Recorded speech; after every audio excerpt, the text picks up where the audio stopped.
Au pied des grenadiers, des palmiers, des pommiers, au pied de toute merveille pour ton feuillage, nous nous étendrons. Dans les vignes cheminerons, et dans un palais spacieux, construit de pierres nobles, croisant de beaux visages, nous nous délecterons.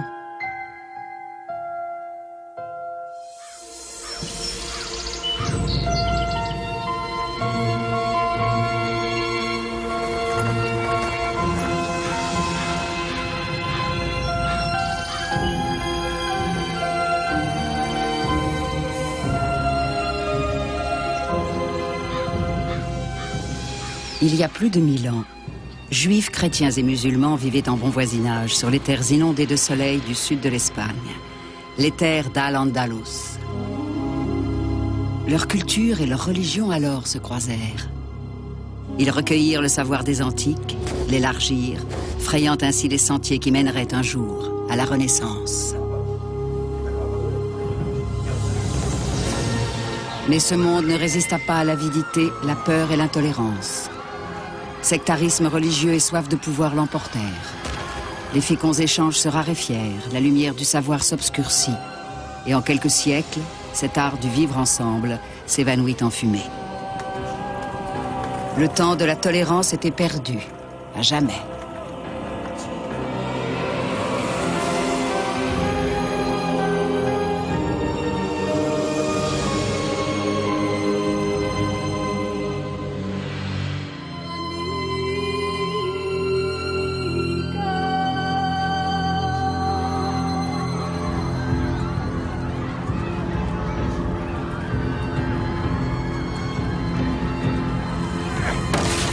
« 410 après Jésus-Christ.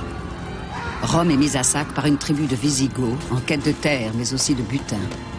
De toute l'Europe, des peuples déferlent alors sur l'Empire romain à l'agonie. Les territoires occidentaux de l'Empire, aujourd'hui la France, l'Allemagne, l'Espagne, le Portugal et la Grande-Bretagne, ont été les premiers à succomber après avoir été abandonnés par les légionnaires romains. La chute de l'Empire romain marque le début d'une ère nouvelle pour l'Europe. Les historiens n'aiment pas parler de périodes sombres, mais il n'en demeure pas moins que les temps étaient durs. Avec l'effondrement de l'Empire romain, c'était aussi le commerce qui sombrait. Nombre de bibliothèques ont été pillées, détruites même. De grandes œuvres de l'Antiquité ont disparu alors. La poésie et la science, la médecine et les mathématiques, des pans entiers de l'héritage culturel des Romains et des Grecs sont à jamais perdus. La violence emporte tout. Les envahisseurs n'en sont pas moins des déracinés. Ils vont ça et là, mus par l'espoir que dans les anciennes provinces de l'Empire, ils trouveront la terre qui un jour sera la leur. Il ne faut pas se méprendre sur la chute de Rome. Le mot suggère quelque chose de brutal, mais non. La chute s'est produite par étapes, au rythme de crises qui, elles, étaient provoquées par les migrations.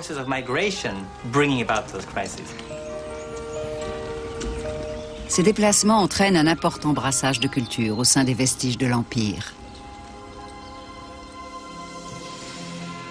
En 476, des Visigoths, convertis au christianisme, atteignent la péninsule ibérique, terre aujourd'hui de l'Espagne et du Portugal. Ils y rencontrent des Juifs déjà établis dans des villes comme Cordoue, Grenade et Tolède.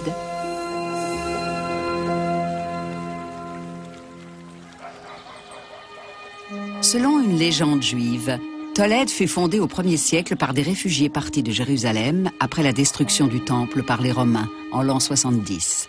Et selon certains, le nom de la ville viendrait du mot hébreu Tola Tola, qui signifie exil. Il est fort possible que des Juifs aient vécu en Espagne avant les chrétiens. Des sources y attestent la présence de commerçants juifs dès le 1er siècle. Ils sont venus en Espagne parce que des opportunités commerciales se présentaient. Juifs ou non, les hommes ambitieux et intelligents suivent les routes du commerce. Et au temps des Romains, le commerce en Méditerranée était florissant. Les communautés juives prospèrent sous l'égide de Rome. De réfugiés, ils deviennent citoyens de l'Empire. Ils conservent leur tradition religieuse, préparent le pain sans levain pour la Pâque juive et le repas du Shabbat comme ils le font depuis des milliers d'années. C'est alors qu'au 5e siècle, les Wisigoths envahissent l'Espagne et croient toucher au paradis. L'évêque wisigoth Isidore de Séville écrira encore 2 siècles plus tard. De tous les pays, de l'Occident aux Indes, ô toi, Espagne, sainte et toujours bienheureuse mère des princes et des peuples, tu es la plus belle. Tu es la fierté et le joyau du monde d'ici-bas, la plus illustre des terres. Pendant le 1er siècle du règne des Wisigoths, les Juifs conservent une certaine liberté, mais n'ont jamais part au pouvoir.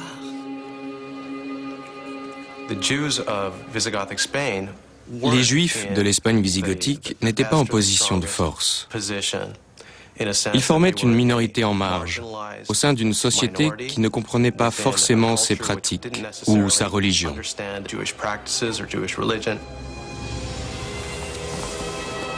Vers la fin du VIe siècle, les tensions religieuses éclatent en violence. Les Wisigoths se convertissent en effet au catholicisme et commencent à persécuter activement les Juifs d'Espagne. La plupart des sources montrent que les rois wisigoths ont promulgué des lois qui comportaient les restrictions classiques infligées aux Juifs. Ils étaient ainsi obligés de se convertir et pouvaient même être réduits en esclavage.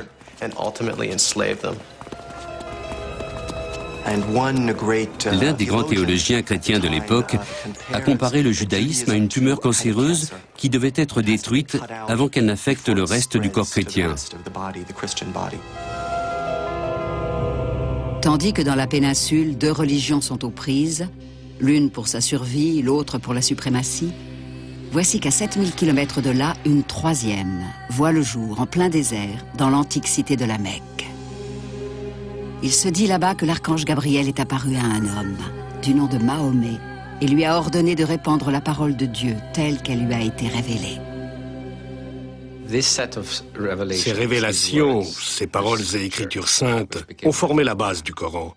Elles parlent des prophètes dont la lignée commence avec Adam et s'achève avec Mahomet. Par elles, la parole de Dieu doit atteindre les 4 coins du monde.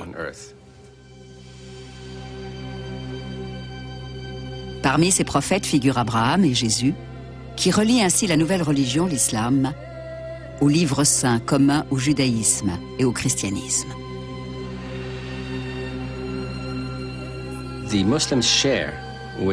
Les musulmans partagent avec les chrétiens et les juifs l'idée d'être appelés. C'est le concept d'Al-Kitab. Ce terme signifie littéralement gens du livre. C'est ce qui donne aux musulmans, aux juifs et aux chrétiens le sentiment d'appartenir à une même famille.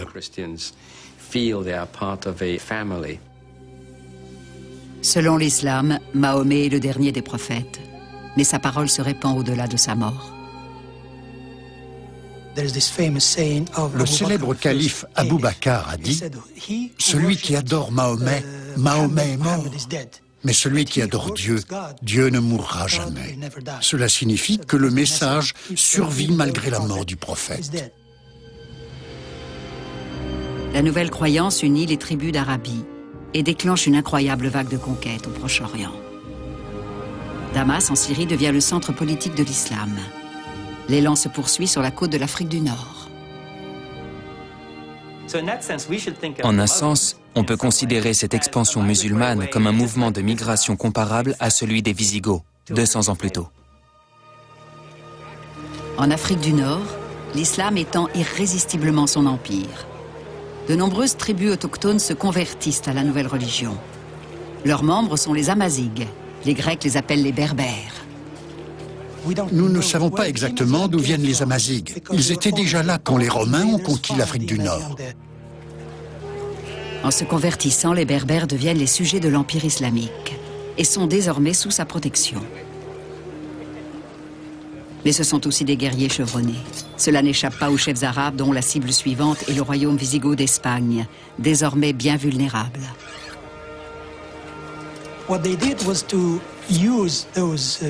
Les Arabes ont enrôlé les rudes guerriers berbères récemment convertis pour servir l'Empire islamique.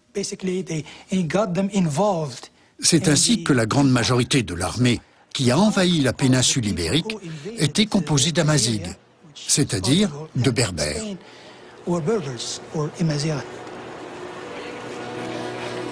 Un jeune guerrier récemment converti, Tariq Ibn Ziyad, se retrouve à la tête d'une armée de 7000 hommes lors de l'invasion de la péninsule ibérique. En 711, moins d'un siècle après sa naissance, l'islam franchit les 14 km du détroit de Gibraltar qui sépare l'Europe de l'Afrique du Nord.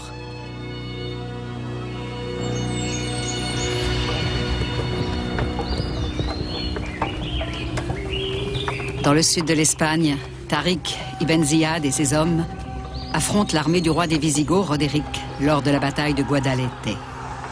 D'après la légende, il aurait dit à ses hommes « N'en doutez jamais, quand les deux armées se feront face, vous me verrez chercher ce Roderick, tyran de son peuple, pour le défier au combat, si Dieu le veut. »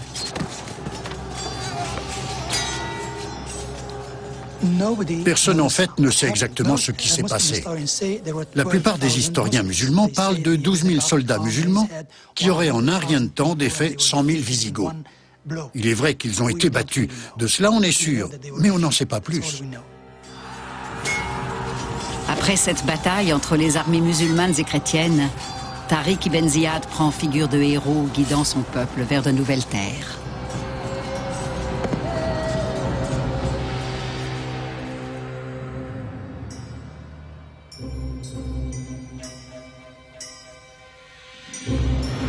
En 711, l'islam s'étend jusqu'à l'Espagne, une contrée déjà riche de l'héritage de l'Empire romain chrétien, mais aussi des cultures juives et visigothiques. Les chefs musulmans y posent les fondations d'un nouveau royaume en Occident.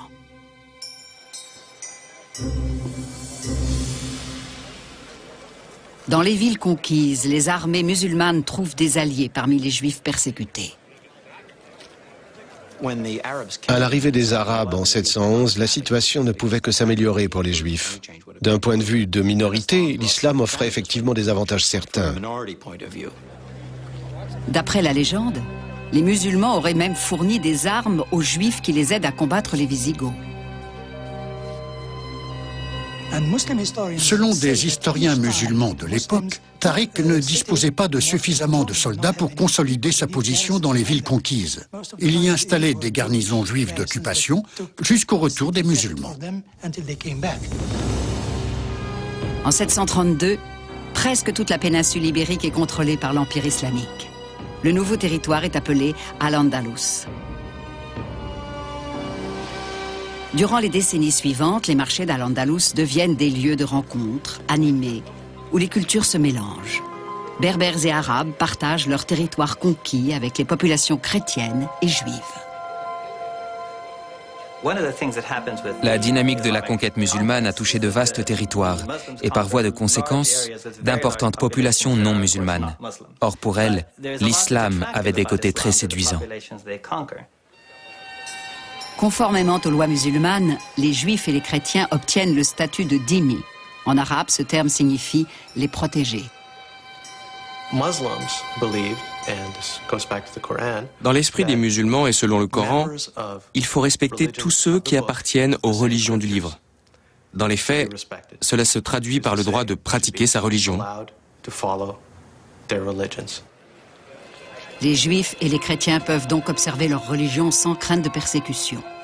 Mais ils doivent se soumettre à l'autorité musulmane et payer un impôt en échange de cette protection. Ironie de l'histoire, ce sont des tensions politiques et religieuses au sein même de la communauté musulmane qui posent problème aux souverains d'Al-Andalus. La menace politique ne provenait pas des minorités, mais d'autres musulmans. Une fois la dynastie en place et l'ennemi chrétien défait, le camp des vainqueurs a commencé à se fissurer. Sont alors apparues des factions arabes et des factions berbères. Les Berbères, longtemps traités comme des citoyens de deuxième classe, se révoltent contre l'aristocratie arabe.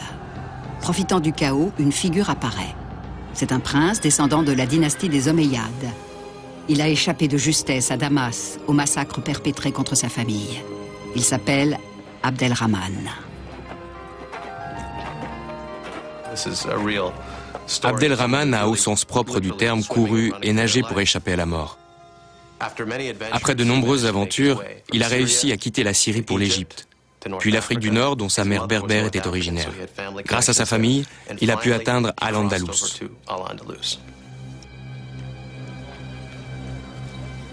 Abdelrahman a peut-être échappé aux événements sanglants de Damas, mais son pays d'exil est ravagé par la violence. La révolte des Berbères bat à son plein.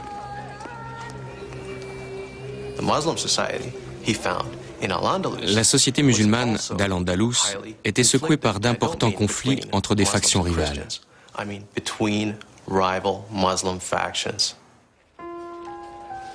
Abdelrahman trouve un soutien parmi les populations des villages qui désirent ardemment un chef puissant. Ce fils d'une berbère et d'un arabe a les qualités requises pour apaiser les tensions entre les deux groupes.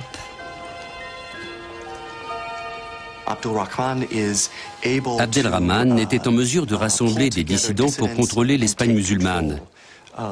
Il a fomenté une rébellion, plus même une révolution, ce qui, il est vrai, n'était pas très difficile dans le trouble de ces premières années de l'Espagne musulmane.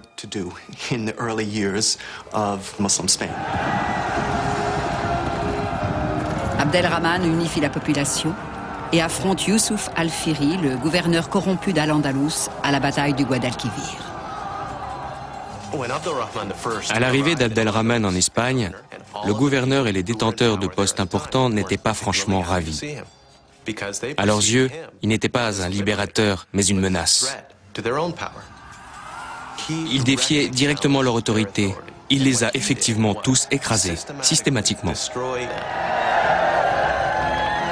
Après sa victoire, Abdelrahman se proclame émir et choisit Cordoue, une ville toute proche, pour capitale de son nouveau royaume.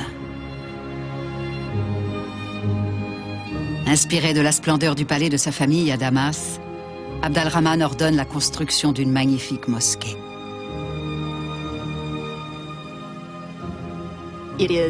À l'époque, la mosquée était l'un des plus grands bâtiments au monde. Elle avait été construite sur le site de la principale église chrétienne de Cordoue. Cette mosquée respire l'histoire.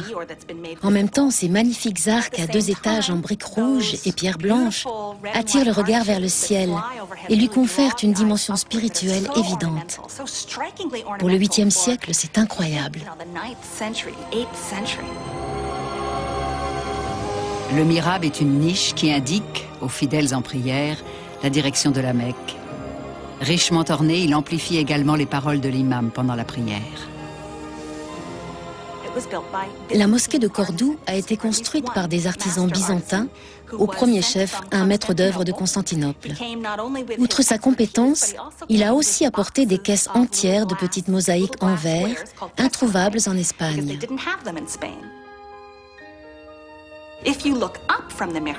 Dans le mihrab, si vous levez la tête vers la coupole, vous retrouvez des arcs qui s'entrecroisent, mais ils ne cloisonnent rien. Au contraire, ils portent votre regard vers une autre coupole, dont on suppose qu'elle représente le cosmos ou les cieux. Et ces arcs sont aussi incrustés de ces mêmes mosaïques.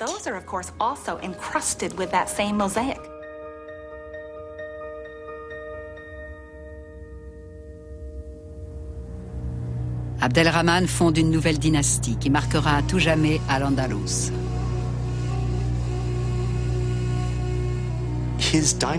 Sous cette dynastie, l'Espagne a bénéficié de l'autorité d'un pouvoir stable durant des siècles. Et c'est précisément grâce à cette autorité unique que le pays a connu un tel essor économique. Abdelrahman et ses descendants ont également su préserver leurs liens avec les autres pays d'une civilisation islamique alors en pleine gloire. Au cours du siècle suivant, Cordoue devient une véritable métropole. Il s'y développe une culture originale, caractéristique d'Al-Andalus et fondée sur la fructueuse cohabitation des musulmans, des chrétiens et des juifs.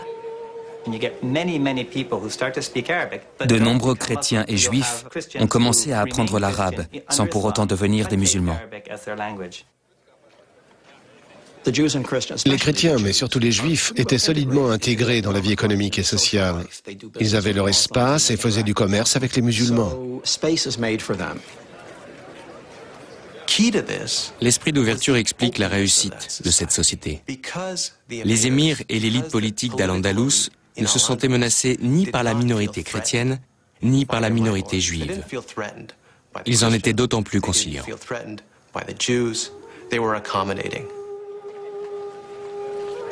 Le dynamisme d'Al-Andalus attire. Cet ancien et modeste avant-poste de l'Empire islamique en Occident devient un centre de commerce animé. Des bateaux vikings de la mer du Nord, tout comme des commerçants de Bagdad, la nouvelle capitale de l'islam, apportent une multitude de produits nouveaux à Cordoue et encouragent de nouveaux habitants à s'y installer. L'un d'eux s'appelle Ziryab. Il a quitté la ville cosmopolite de Bagdad pour le pays lointain d'Al-Andalus. Le public de Cordoue réserve un accueil chaleureux à ce musicien célèbre dans sa patrie. On dit que Ziryab a fondé le premier conservatoire de musique. Des chroniqueurs rapportent qu'il jouait du oud, le luth arabe, en utilisant un bec d'aigle pour pincer les cordes.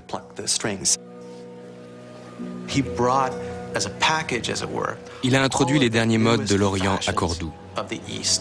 Pas seulement un nouveau style musical, mais une façon de se comporter. Il a été en quelque sorte le lanceur de nombreuses tendances. Il a révolutionné la cuisine, les coiffures, les manières de l'aristocratie. La classe dirigeante d'Al-Andalus n'attendait que ça. Jusque-là, ses membres étaient considérés comme les rustres du monde islamique qui vivaient quelque part en Occident, loin du centre du pouvoir et de l'érudition musulmane. Ziryab est un symbole du raffinement de la vie à une époque d'importantes découvertes scientifiques et technologiques.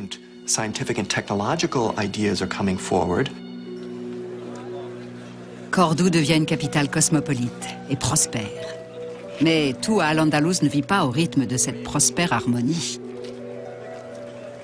Al-Andalus, l'Espagne islamique, a offert de brillants exemples d'échanges féconds et de créativité. Mais elle a connu aussi des conflits violents et même sordides. Ce serait une erreur de se concentrer uniquement sur l'un de ces deux aspects. Au nord, à des kilomètres de l'autorité centrale de Cordoue, dans la région frontalière de Saragosse, la paix entre les communautés est bien plus fragile. Là-bas, de nombreux Wisigoths chrétiens se sont convertis à l'islam, afin de gravir les échelons de la société musulmane. Ils découvrent à présent que malgré leur conversion, ils n'ont pas le traitement qu'ils attendaient. Ces convertis s'agaçaient surtout du fait que les chrétiens, qui étaient restés chrétiens, avaient conservé privilèges et protections. Les convertis wisigoths pensaient qu'ils auraient dû jouir de tous les privilèges qui revenaient de droit aux membres de l'élite.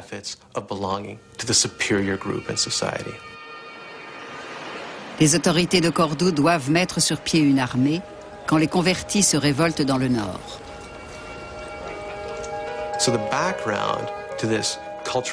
Derrière l'harmonie et tant de foisonnement culturel, se cachaient de grandes tensions et dans la population et au niveau politique. Il en est résulté plusieurs guerres civiles pendant tout le IXe siècle. Ces guerres divisent les communautés d'Al-Andalus et menacent le fragile équilibre entre tolérance et violence.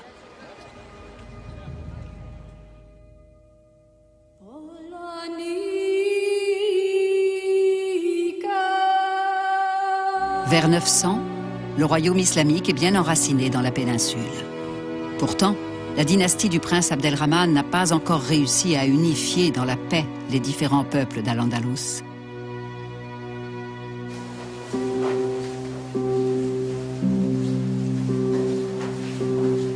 Ce n'est qu'en 912 que son neveu, Abdelrahman III, a raison des troubles. S'ouvre alors une ère de paix et de prospérité pour toutes les communautés. Il a combiné brillamment fermeté et conciliation. D'une main de fer, il a réussi à mettre sur pied un programme que toutes les classes de la société ont accepté. Sous son règne, la péninsule islamique vit sa période la plus glorieuse. Abdelrahman III mate les forces rivales dans le pays, mais aussi à l'étranger. Au Xe siècle, le monde islamique est en effet composé de califats rivaux entre Orient et Afrique du Nord. C'est dans ce contexte qu'en 929, Abdelrahman III s'affranchit de l'autorité politique et religieuse de Bagdad et déclare Al-Andalus royaume indépendant. Cordoue devient la capitale de son califat.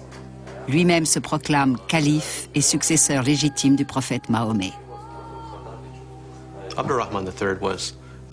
Abdelrahman III a été le premier calife à déclarer ouvertement qu'il était la seule autorité légitime dans tout le monde islamique. Cela démontre la grande confiance qui régnait alors en Al-Andalus. C'est précisément cette ambition proclamée qui l'a conduit à consacrer des fortunes à un monumental programme de construction et de développement des infrastructures, ouvrant ainsi la voie à une ère d'expansion économique prodigieuse.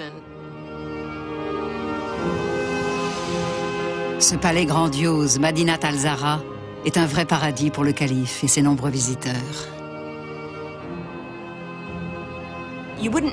On n'a jamais l'impression de passer de l'extérieur à l'intérieur du palais. Toutes les pièces s'ouvrent sur des jardins. C'est conçu de telle sorte que lorsqu'on est dans un espace, on est en permanence conscient de l'espace d'à côté. Le palais des fils des Omeyyades était exquis à tous égards. Quant à leur califat, il l'était plus encore. Madinat al-Zahra arborait fièrement ses splendides navires. Les pièces du palais sont décorées d'œuvres précieuses, offertes au calife par des ambassadeurs du monde entier. Quand des chrétiens visitaient des palais islamiques, comme celui de Madinat al-Zahra, ils étaient subjugués. Leurs propres châteaux étaient froids et sombres, et sans eau courante. À Madinat al-Zahra, ils étaient accueillis dans un jardin ensoleillé où il faisait chaud alors que les pièces gardaient une agréable fraîcheur. De l'eau coulait des fontaines et des bassins, les rossignols chantaient dans les arbres, on se parfumait, l'air embaumait. Lorsque le calife recevait des ambassadeurs dans son palais près de Cordoue, on leur servait des sorbets préparés avec de la glace apportée des montagnes de la Sierra Nevada. C'était un luxe inouï. Abdelrahman III n'accueille pas seulement des ambassadeurs de puissances étrangères. Il envoie lui-même dans le monde entier des émissaires, parmi lesquels des chrétiens et des juifs.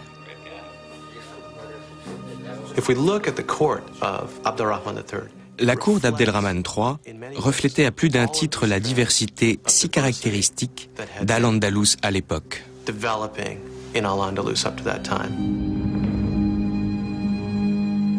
En 955, il envoie son secrétaire, l'évêque Recemund, en mission diplomatique à la cour de l'empereur germanique.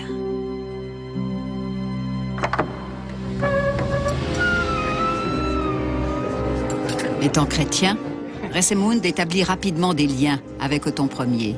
Il règle un conflit potentiellement explosif et négocie un traité entre Al-Andalus et l'Empire germanique. Le fait d'envoyer un ecclésiastique chrétien au lieu d'un musulman comme émissaire en Allemagne s'est avéré très utile. Dans les salles froides du château, l'empereur et sa cour écoutent, admiratifs, Recemund décrivant le luxe et l'opulence de l'empire d'Abdelrahman III.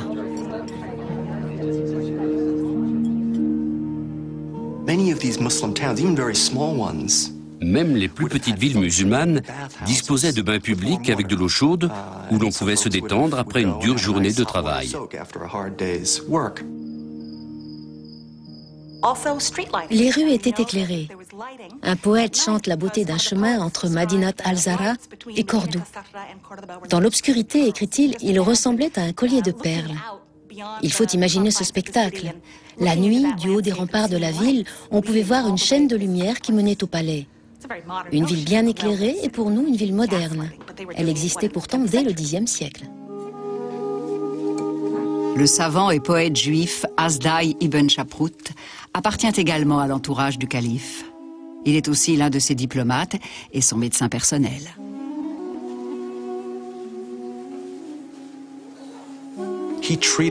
Hasdai a soigné et guéri Abd al-Rahman d'une maladie grave. On développe tout naturellement une grande confiance en celui qui vous a probablement sauvé la vie.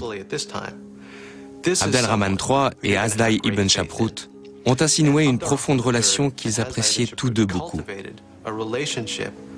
En réalité, Hasdai était bien plus qu'un médecin. À cette époque, un savant s'intéressait à la religion, aux sciences, il avait des connaissances, même superficielles dans pratiquement tous les domaines. Le savoir médical d'Hasdai ibn Shaprut est de grande valeur à la cour d'Abd al-Rahman III, tandis que de nouvelles connaissances scientifiques venues d'Orient atteignent Al-Andalus. Les chercheurs du monde musulman, qui ne s'étaient jamais rencontrés, essayaient de résoudre les mêmes problèmes scientifiques.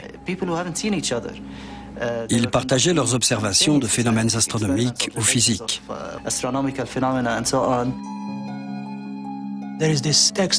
Nous savons que le calife entretenait des contacts avec l'empereur de Constantinople. Celui-ci ne s'est pas contenté de lui offrir des livres. Il lui a également envoyé des moines pour les traduire en arabe. Le savant juif Ibn Shaprut supervise la traduction des grandes œuvres de l'Antiquité envoyées par les Byzantins chrétiens à la cour du calife. L'un de ses ouvrages est une copie des écrits du grec Dioscoride.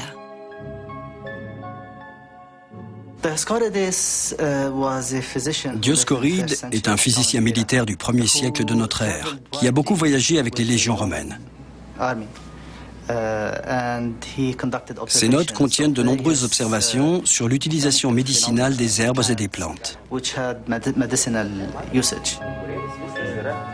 Ibn Shaprut travaille avec les moines byzantins à la traduction de ces textes compliqués. Manifestement, il maîtrisait le latin, contrairement à de nombreux juifs en ce temps-là. C'était très important dans la mesure où la majorité de ces textes médicinaux étaient écrits en grec et qu'ils devaient d'abord être traduits en latin par les moines byzantins. Il n'était pas rare que 3 personnes participent à une traduction.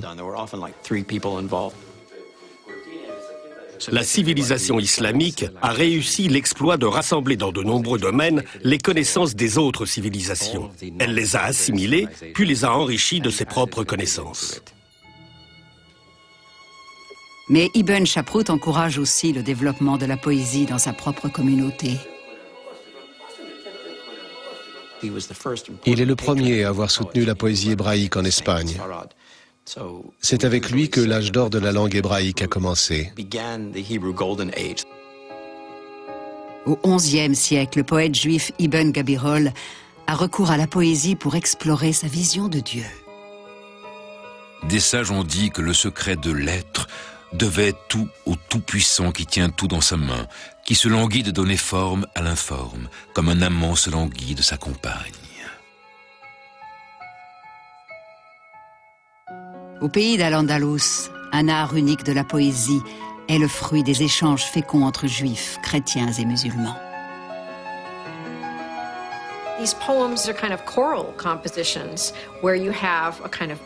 Ces poèmes sont des sortes de compositions chorales où s'opère un va-et-vient entre une voix directrice qui chante en arabe classique et une voix chrétienne qui répond.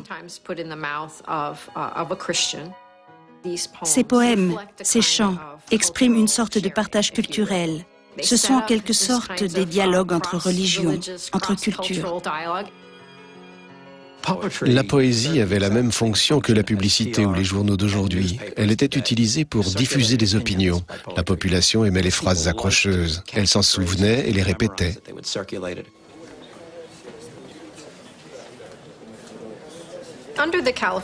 Sous le califat d'Abd al-Rahman III et de ses descendants, Al-Andalus a créé l'une des plus grandes bibliothèques du Moyen-Âge.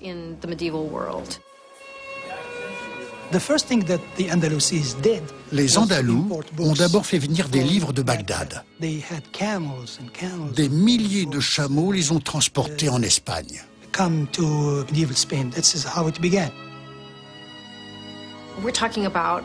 Il s'agissait d'une bibliothèque avec des volumes sur tous les sujets imaginables.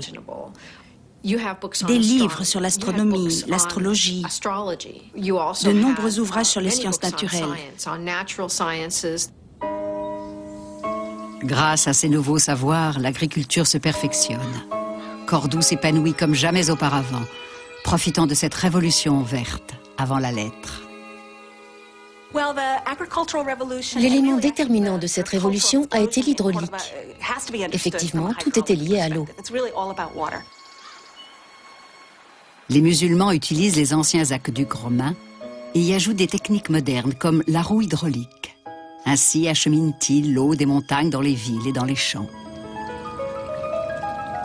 Ce système d'irrigation sophistiqué permet, de surcroît, le développement d'une culture horticole des plus raffinées. Dans les jardins musulmans de l'époque, les parfums et les sons jouaient un rôle majeur. Nous savons qu'on y trouvait des rossignols, des paons parfois, et des colombes aux merveilleux roucoulements. Nous savons aussi qu'un grand nombre de fleurs et d'arbustes étaient plantés pour leur parfum. Un jardin devait reproduire en miniature les procédés grâce auxquels les terres étaient si fertiles.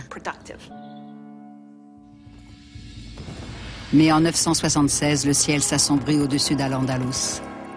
La mort d'Al-Hakam, le successeur d'Abd-al-Rahman III, déclenche une nouvelle vague de violence et de révolte.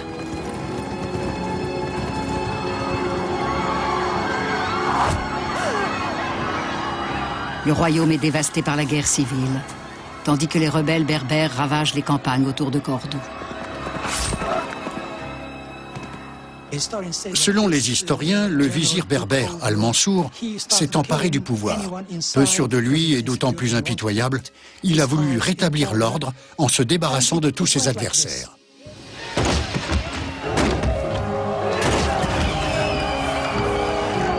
Après des mois de combats exténuants, la magnifique ville de Cordoue tombe aux mains des rebelles.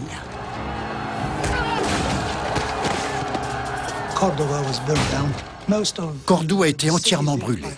Presque tous les édifices construits par Abd al-Rahman III ont été détruits, y compris le palais de Madinat al-Zahra.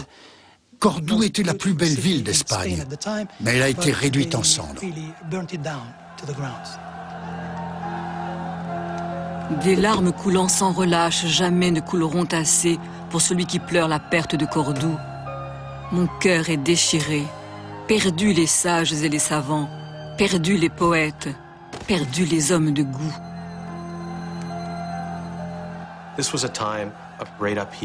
Ce fut une époque de graves troubles. Les musulmans nés en Espagne s'opposaient aux berbères.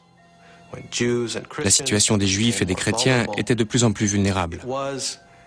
En arabe, on utilise le terme fitna pour nommer une telle époque de chaos et de division.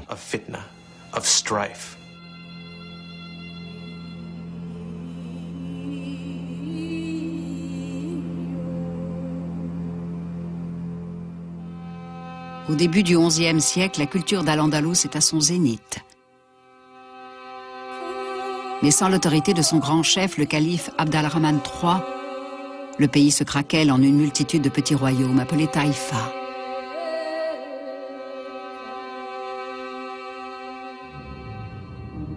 La gloire de Cordoue n'est plus. Sa bibliothèque est en ruine. D'innombrables savants ont péri, emportés dans la violence de la guerre civile. Mais leurs connaissances leur survivent. Parmi les nombreux réfugiés, 2 étudiants cherchent à s'installer dans les taïfas, un juif et un musulman. L'un connaîtra la tolérance, l'autre la persécution.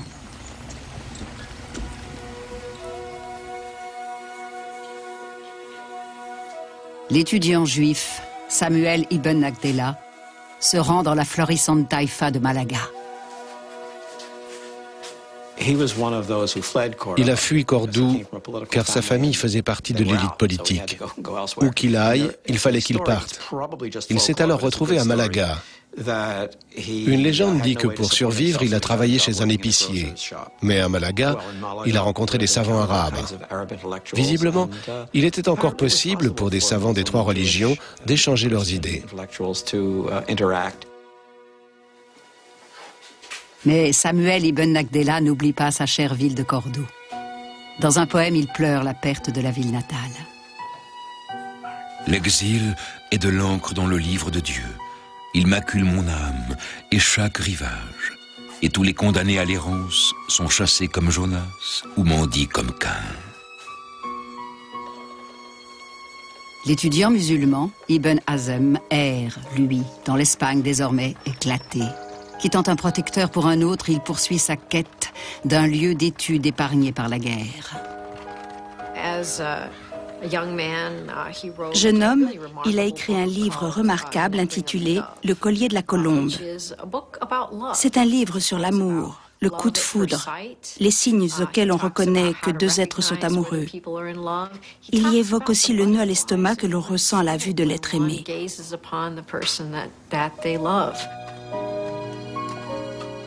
Le jeune Ibn Hazm est un idéaliste, plein d'espoir dans le retour à l'unité perdue. Si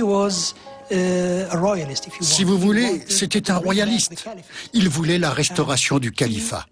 Pour cela, il était prêt à suivre n'importe quel général qui se faisait fort de redonner au pays sa grandeur d'antan. Malheureusement, il manquait de jugement. Il misait toujours sur les perdants. Dans ses écrits, Ibn Hazm pleure la paix qui a sombré dans les guerres fratricides. De mes yeux, j'ai vu détruire cette noble citadelle jadis belle et prospère.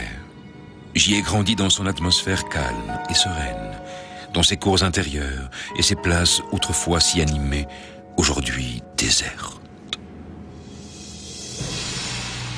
Après la chute de Cordoue et la multiplication des petits royaumes, Al-Andalus entre dans l'ère des luttes intestines pour le pouvoir. Dans ce contexte, le juif Samuel ibn Nagdela et le musulman Ibn Hazm doivent à présent se battre pour survivre.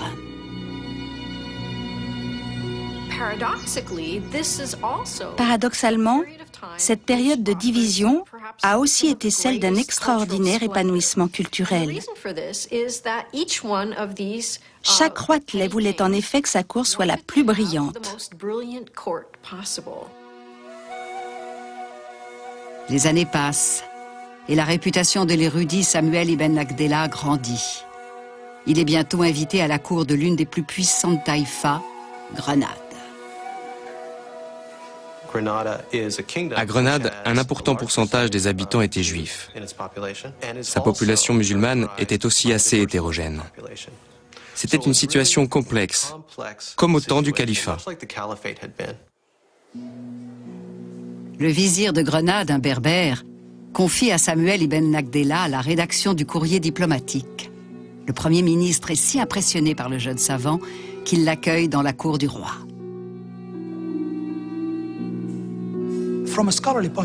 Samuel mène une sorte de double vie. En tant que secrétaire à la cour, il parle, écrit et vit comme un arabe. Mais en tant qu'auteur d'ouvrages savants et de poèmes, il écrit en hébreu et vit comme un juif.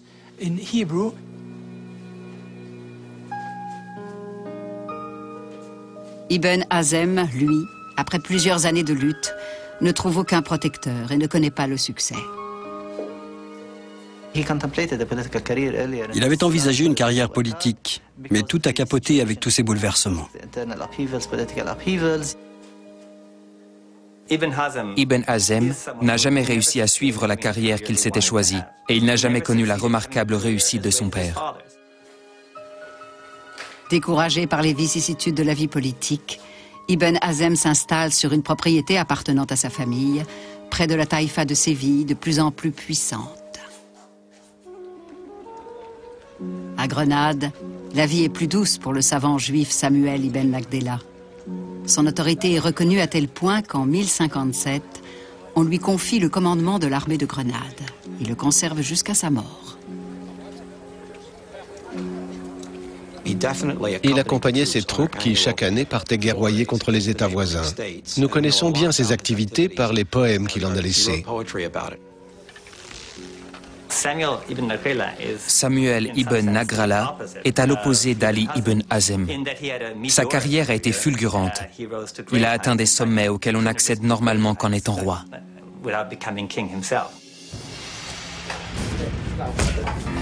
Dans la taïfa de Séville, le musulman Ibn Hazm doit endurer la persécution et l'emprisonnement. Une des caractéristiques de ces petits royaumes appelés taïfas réside dans le fait que les factions politiques y vont de pair avec des courants religieux particuliers. Ibn Hazm représentait l'un de ces courants, et ses ennemis ont bien sûr tout fait pour le présenter comme un hérétique.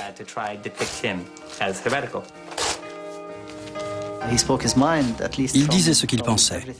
Il ne mâchait pas ses mots. C'était aussi un original.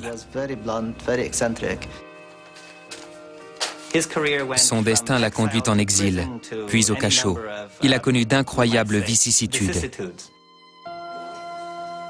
Après sa libération, Ibn Hazm se retire de la vie publique et se consacre à l'écriture et à l'étude de la religion.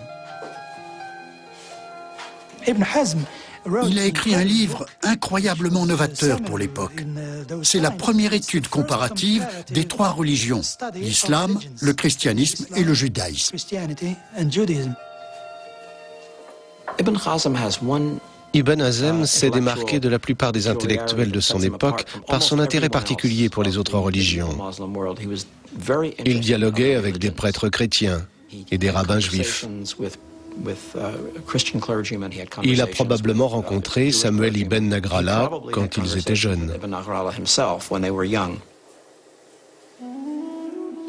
Mais les années de rejet et de persécution ont durement marqué Ibn Hazm. Son destin personnel l'a laissé amer et déçu. En même temps, il percevait avec acuité le fait d'avoir vécu en un temps de crise pour l'islam. Les ouvrages d'Ibn Hazm n'essaient pas d'établir un dialogue entre les religions. On n'y trouve aucune sympathie. Il développe une approche critique du christianisme et du judaïsme. Et il s'en prend d'ailleurs à Samuel ibn Nagrallah, un réfugié comme lui. Il a écrit un très méchant livre pour réfuter le judaïsme de Samuel ibn Nagrallah. Cette agressivité était sans doute également due au fait qu'il était aigri et enragé par la brillante carrière de l'étudiant juif. Après tout, ils avaient presque le même âge.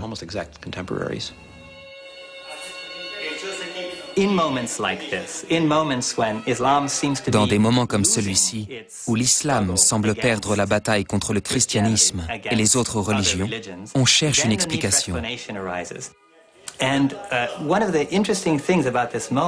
Chez Ibn Hazm, cette situation a apparemment déclenché une sorte d'anti-judaïsme politique, inconnu jusque-là.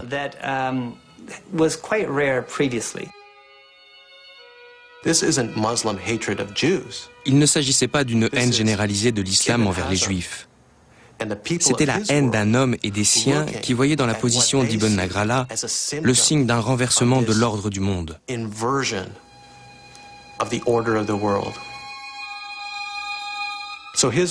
Ibn Hazm voyait l'effondrement du califat d'un point de vue très personnel, fondamentalement opposé à la perspective de Samuel ibn Nagrallah. Pour Ibn Hazm et les gens comme lui, la chute du royaume et la formation des taïfas étaient la pire des catastrophes que l'on puisse imaginer. Sans l'autorité centrale de Cordoue pour unir les peuples, l'essor des taïfas pousse en effet les musulmans à s'affronter entre eux, ce qui ouvre une ère de division et de guerre. Dans leur lutte pour la suprématie, les puissants royaumes de Séville et de Grenade se retournent contre les taïfas les plus vulnérables, dans le nord. Mais pour survivre, ces taïfas du nord se tournent vers les rois chrétiens. Leur chef envoie des émissaires pour solliciter leur aide. En échange du paiement d'un tribut, les souverains chrétiens leur ont garanti un minimum de protection. Cela a entraîné des relations très compliquées. Des alliances entre des princes musulmans et chrétiens étaient opposées à d'autres coalitions de musulmans et de chrétiens.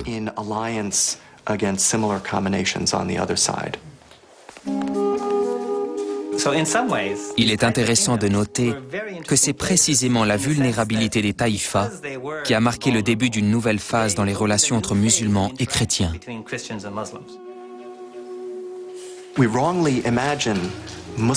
Ce serait une erreur d'imaginer que les musulmans et les chrétiens se sont affrontés en bloc monolithique. En réalité, aucun chef musulman n'a eu honte de conclure un accord avec un roi chrétien si celui-ci offrait de protéger son royaume contre ses voisins. La concurrence entre les taïfas change définitivement le visage d'Al-Andalus. Les rapports de force changent au détriment du côté musulman.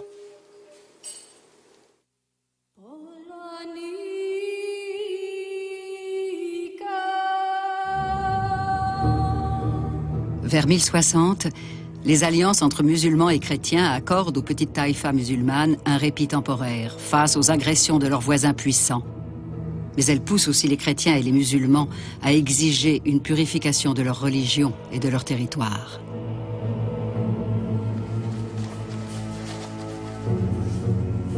À Rome, le pape Alexandre II considère que les relations étroites entre chrétiens et musulmans sont immorales. Il veut expulser tous les musulmans de l'Espagne. Au siège même de la chrétienté, ces relations étaient considérées comme une source de contamination, un risque d'erreur. On pactisait avec l'ennemi en quelque sorte. Tandis que les conflits s'intensifient dans l'Europe chrétienne, les tensions religieuses s'aggravent aussi dans la péninsule, tandis que les taïfas commencent à s'effondrer. À Grenade, l'imam Abou Ishaq mobilise une partie de la population contre les chrétiens et les juifs de la ville. Il déclare qu'aucun juif ou chrétien ne doit avoir quelque autorité sur un musulman. Un imam les a incités à la révolte.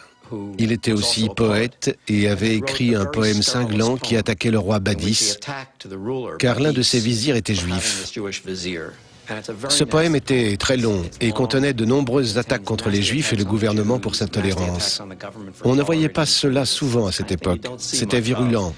À cause de son prestige, la poésie jouissait d'une grande influence. Dégoûté par ce qu'il considère comme la déchéance morale de Grenade, Abou Ishaq a recours à la violence. Ce poème a influencé la foule et l'a incité à passer à l'acte. C'est elle qui a agi. Jusqu'au XIVe siècle, les attaques contre les Juifs n'étaient pas le fait du gouvernement. En général, il s'agissait d'une personne au sein d'une foule incontrôlable dans la rue. La première victime de ce pogrom n'est autre que Joseph ibn Nagrala. Son père, le célèbre érudit Samuel ibn Nagrala, lui avait légué sa fonction de vizir. Joseph a été destitué et exécuté, mais on n'en est pas resté là. Il y a eu également un horrible massacre. 3 à 4 000 Juifs de Grenade ont été assassinés par la population locale.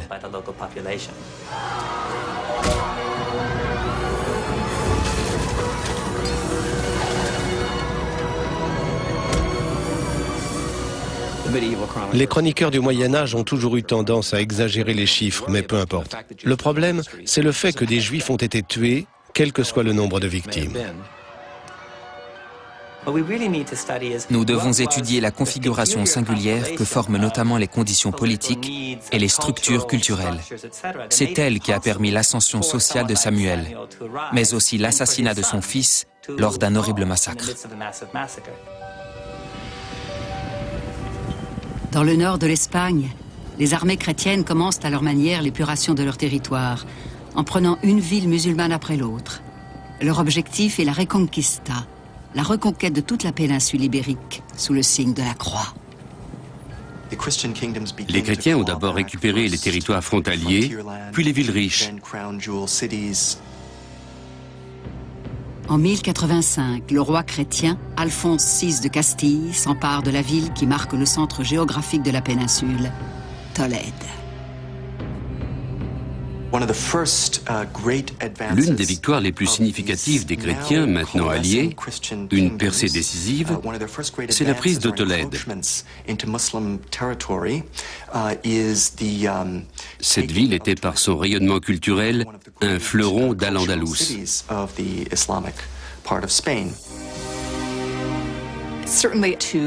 Le roi Alphonse VI tenait tout particulièrement à reprendre Tolède, car elle avait été la capitale des Wisigoths. Selon une légende, depuis leur départ, une chandelle avait continué de brûler dans la mosquée de Christa de la Luz. C'était donc une ville très importante pour les musulmans et les chrétiens. Après la prise de Tolède, la ville s'apprête à jouer un nouveau rôle. Elle va transmettre les richesses de la civilisation musulmane à la civilisation chrétienne. À l'intérieur des murs de Tolède, les conquérants découvrent en effet d'immenses bibliothèques qui abritent les traductions arabes des grands auteurs classiques de l'Antiquité. Ils n'avaient jamais eu accès à tous ces ouvrages, même si certaines copies de textes avaient déjà fait leur apparition à l'intérieur des monastères dans le nord. Mais Alphonse VI est conscient de la valeur des trésors culturels de Tolède et de son histoire. La ville musulmane de Tolède n'attirait pas seulement par ses magnifiques édifices et ses trésors dignes d'un musée. C'était aussi un centre de commerce florissant. Il semble d'ailleurs qu'Alphonse VI ait fait rédiger des documents dans lesquels il utilise le titre d'empereur des deux religions. Ce roi chrétien concevait donc l'idée d'une société mixte. Elle était pour lui possible.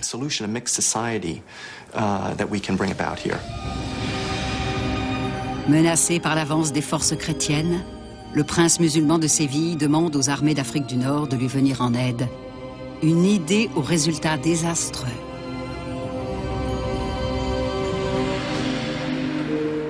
La cour de Séville a épousé le mode de vie d'Al-Andalus. Somptueuse et prodigue, elle n'imagine pas à quel point son mode de vie va scandaliser les Nord-Africains.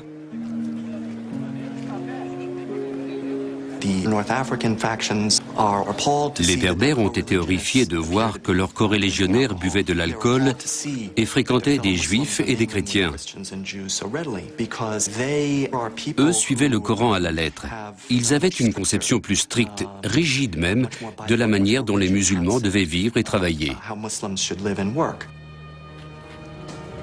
Al-Mutamid, le prince de Séville, est la première victime de son propre plan de sauvetage. Les Berbères l'envoient au Maroc où il est emprisonné et s'emparent de Séville. C'est le début d'une des périodes les plus difficiles et violentes de l'histoire d'Al-Andalus. Les conquérants inaugurent leur règne en brûlant les livres controversés trouvés dans les bibliothèques.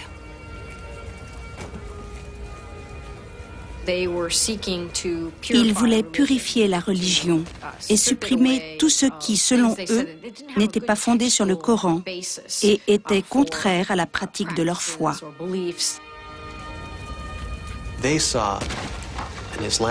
À leurs yeux, ce royaume islamique, jadis au pinacle de la gloire, était tombé en déchéance à cause des guerres civiles.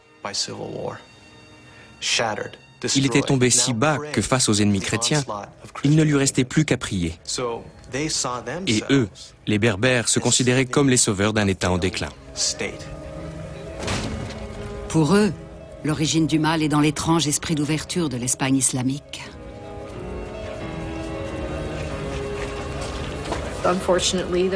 Malheureusement, du fait de la destruction de ces bibliothèques, tout ce que nous savons de nombreux livres se résume à ce que des listes dressées par d'autres veulent bien nous en dire. C'est triste de savoir que sur 100 ou 200 ouvrages d'un auteur, il n'en reste que 2 ou 3. Nous ne pouvons qu'imaginer les richesses que nous avons perdues. Pendant le siècle suivant, ces armées nord-africaines envahissent toute la péninsule. Dans un premier temps, ce sont les Almoravides, puis les Almohades, un mouvement plus récent et plus orthodoxe. Les Almohades veulent fondre toutes les taïfas en un État exclusivement musulman. Ils conjuguaient 2 objectifs, un devoir moral et une volonté politique de conquête.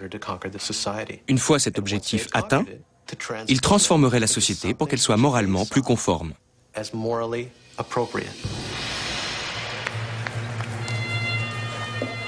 Sous le règne des Almohades nord-africains, Juifs et chrétiens sont contraints à l'exil.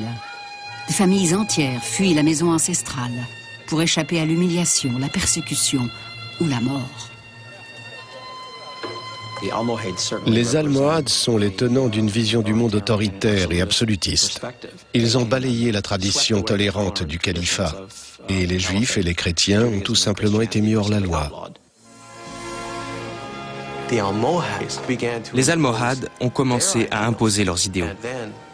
La société andalouse, au moins en partie, l'a ressenti comme une oppression. Nombre d'habitants ont choisi l'exil, certains préférant même vivre dans les territoires chrétiens. Des flots de réfugiés sont en chemin.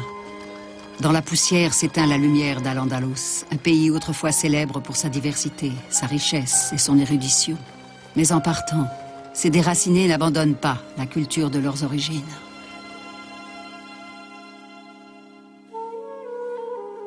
Les Juifs qui s'installent dans le nord chrétien n'emportent pas seulement leurs propres traditions, mais les savoirs légués par Al-Andalus. Les fonctionnaires juifs de la cour d'Al-Andalus ont semé dans les régions chrétiennes les graines de l'érudition arabo-musulmane. Ils ont ainsi enrichi la culture européenne. Et pendant un siècle, les conditions de vie des Juifs ont été tout à fait convenables dans les territoires chrétiens. On dit souvent que l'islam a été bon envers les Juifs et le christianisme mauvais. Mais entre 1150 et 1250, on pouvait concevoir que ce soit la chrétienté qui offrirait aux Juifs un avenir plein d'opportunités. Alors que les Juifs s'habituent à leur terre d'accueil, une nouvelle menace apparaît. Dans l'Occident chrétien se manifeste un puissant et violent mouvement de ferveur religieuse. L'esprit de la guerre sainte s'empare du continent tout entier. Tout comme les musulmans almohades expulsent chrétiens et juifs d'Al-Andalus, l'Occident chrétien s'engage en Orient dans sa propre croisade contre le monde musulman. Dans une frénésie purificatrice, les croisés chrétiens prennent le chemin de la Terre Sainte pour en expulser les musulmans.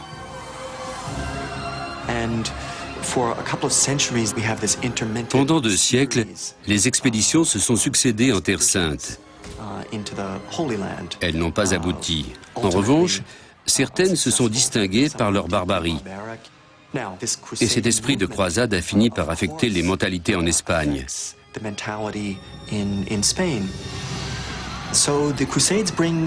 Les croisades ont provoqué, par exemple, des changements rhétoriques dans les 2 camps. Chrétiens et musulmans ont durci le ton, et les dynasties orthodoxes d'Afrique du Nord ont aussi réagi par la guerre sainte, le djihad, pour affermir les positions de leurs corps-légionnaires assiégés dans le sud de l'Espagne.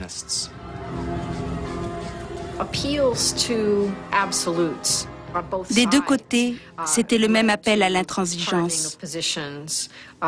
Les fractures se creusaient. La situation se dégradait irrésistiblement.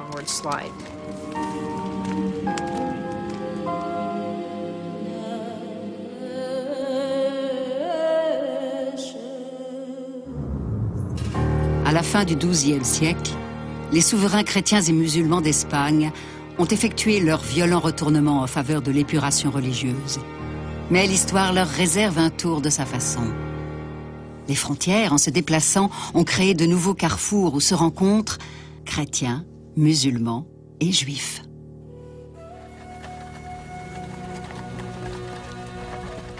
Les conditions de vie empirant, le flot grandit de ceux qui fuient le régime almohade.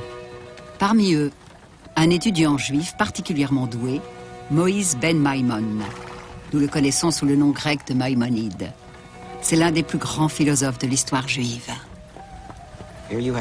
Maïmonide était un immense connaisseur de la tradition juive.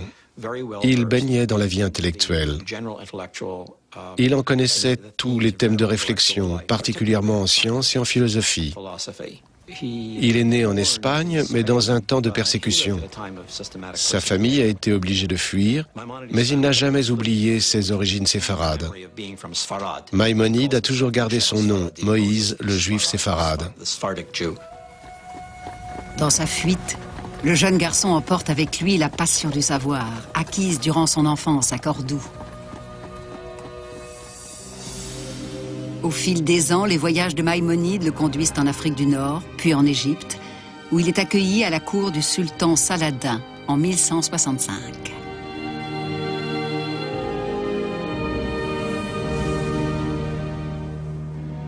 Révéré pour son œuvre de philosophe et de penseur de la loi juive, Maïmonide n'en a pas moins passé une grande part de sa vie à étudier les traductions arabes d'Aristote. Mais ses commentaires prêtent au XIIe siècle à controverse, à l'instar de la pensée d'Aristote elle-même.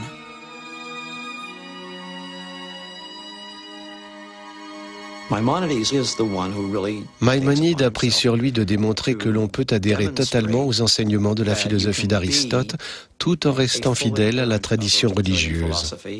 Les deux peuvent s'harmoniser.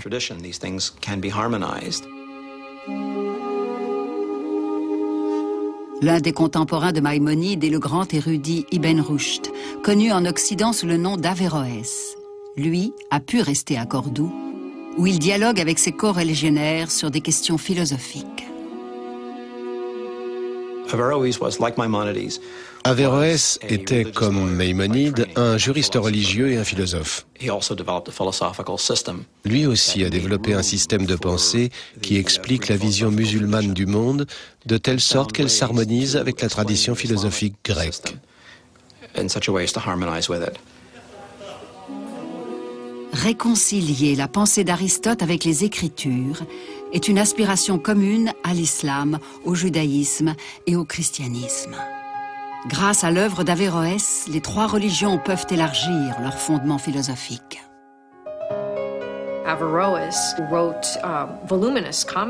Averroès a écrit de longs commentaires sur Aristote, qui ont été traduits en latin et lus avec ferveur dans toute l'Europe. Ces commentaires ont largement contribué à faire découvrir ou redécouvrir sa pensée en Europe.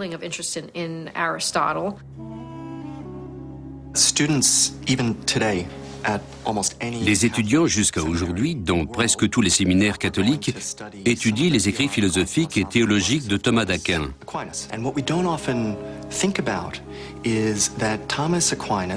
Mais on ne réalise pas toujours que lui et d'autres théologiens sont largement tributaires d'Aristote. Et que c'est grâce aux traductions effectuées en Espagne, dans le monde musulman, qu'ils y ont eu accès. Les œuvres de savants comme le juif Maïmonide et le musulman Averroès atteignent l'Occident par une voie inattendue, la ville de Tolède, entre-temps devenue chrétienne. À Tolède, l'archevêque a créé un centre de traduction pour que l'Occident ait accès à la totalité des connaissances produites par Al-Andalus ou venues d'Orient par son intermédiaire. Dans la bibliothèque de Tolède, des douzaines de moines recensent et traduisent les écrits de langue arabe. Tolède est devenu le plus important centre de transmission du savoir arabe.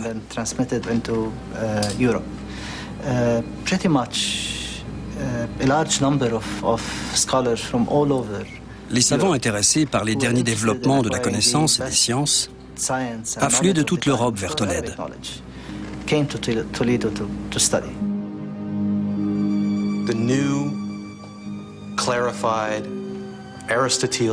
La vision aristotélicienne du monde, revue à la lumière de la pensée d'hommes comme Averroès et Maïmonide, a puissamment stimulé l'esprit des penseurs en quête d'une compréhension rationnelle du monde.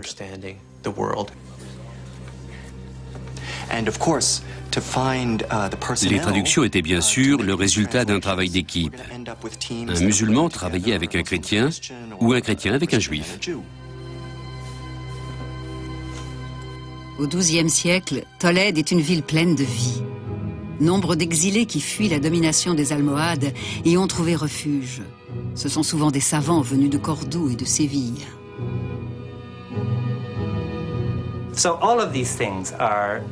En fait, l'Espagne chrétienne a dû son épanouissement à l'effondrement tragique des communautés chrétiennes et juives dans l'Espagne musulmane. Un érudit italien, Gérard de Crémone, arrive à Tolède pour étudier des textes arabes. Il se lie d'amitié avec le savant musulman Galib.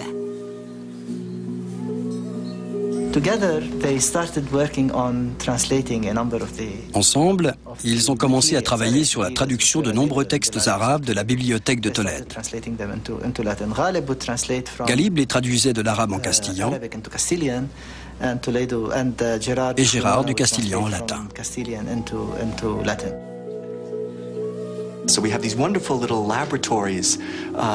Chacune de ces merveilleuses équipes de traducteurs représentait en quelque sorte une petite expérience d'échange interreligieux. Elles nous ont légué une belle leçon. Une société est bien plus riche quand chacune de ses composantes apporte quelque chose à la table.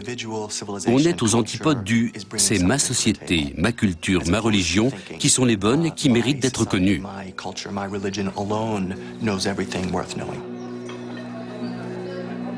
C'est là, à Tolède, que l'héritage des savants musulmans est compris et reçu. Il contient les ferments d'un mouvement à venir, la Renaissance. Tolède a été le centre qui a rendu possible la Renaissance, ce renouveau de la pensée rationnelle, des sciences et de la littérature en Europe.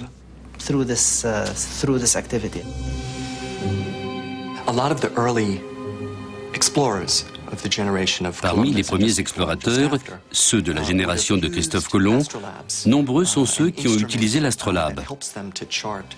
Grâce à cet instrument, ils ont navigué en s'aidant des étoiles. Mais l'astrolabe a été fabriqué selon des instructions parvenues en Occident par l'Espagne musulmane.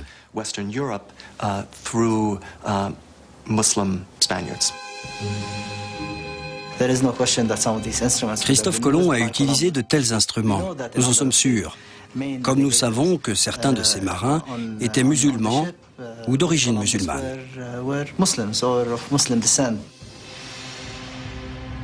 Tolède est une oasis de paix et d'échange, mais tout autour, c'est la guerre. La violente Reconquista est à l'œuvre et les royaumes chrétiens grandissent à mesure que recule Al-Andalus. Hors de Séville, l'armée almohade tient fermement ses positions et Alphonse VIII de Castille est battu lors de la bataille d'Alarcos, que relate Al-Chemiari, un chroniqueur musulman du XVe siècle. Les deux armées se rencontrèrent près du pont d'Alarcos et la bataille éclata.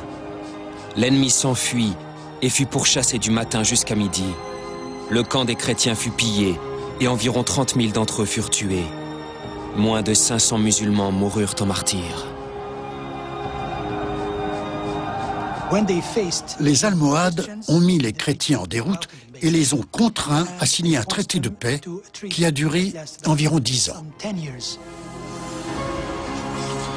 Pour les chrétiens, cette victoire musulmane est un choc. Mais elle sert de catalyseur au ralliement des royaumes chrétiens autour d'une même cause. En 1207, le pape déclare l'Espagne terre de croisade et demande aux armées de toute l'Europe de se joindre à la Reconquista. Les chrétiens d'Espagne ne se battaient plus seuls contre les Almohades. Des troupes arrivaient de France et d'Allemagne. Des croisés se mettaient en marche, et d'autant plus que les croisades en Terre Sainte avaient échoué. Ils ne sont pas en marche par simple appétit de conquête, mais parce qu'ils ont la certitude que Dieu attend d'eux une Espagne purement chrétienne. Cette guerre est devenue une croisade et un pape a même signifié aux chevaliers espagnols qu'ils ne devaient pas partir en Terre Sainte. Ils devaient d'abord libérer leur propre territoire.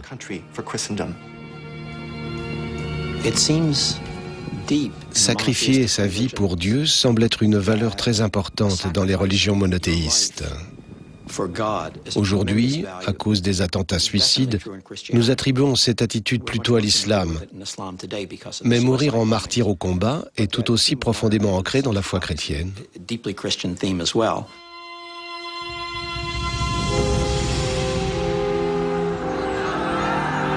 Menée par Alphonse VIII, la nouvelle armée emporte contre les Almohades la bataille décisive de Las Navas de Tolosa.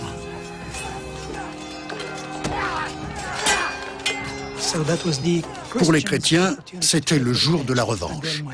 Les Almohades ne s'attendaient pas à affronter une armée aussi puissante. La déroute a été complète. Dans un message au pape, le roi Alphonse VIII narre le massacre. 100 000 hommes armés, peut-être plus, tombèrent de leur côté. Du côté de l'armée du Seigneur, seuls 20 ou 30 chrétiens moururent. Quelle raison de se réjouir et de rendre grâce. Mais il y a un regret dans notre cœur, que d'une si grande armée, si peu de martyrs aient rejoint le Christ.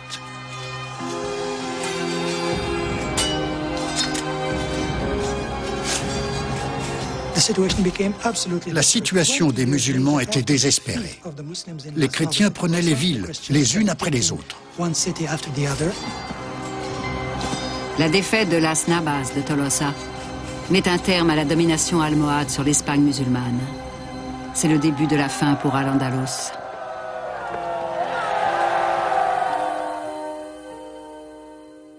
En 1236, les armées chrétiennes s'emparent de Cordoue, cœur et joyau de l'érudition et de la culture andalouse.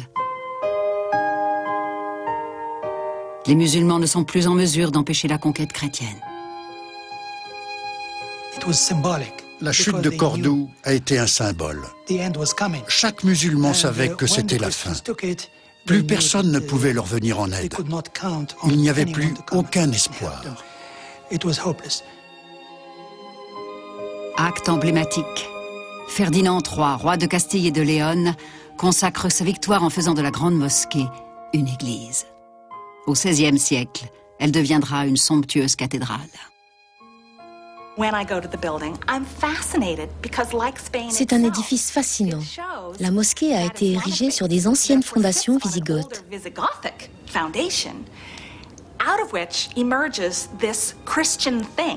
Puis elle est devenue une cathédrale catholique. C'est l'histoire même de l'Espagne, ces couches qui se superposent tout en se mélangeant et qui sont inséparables à plus d'un titre.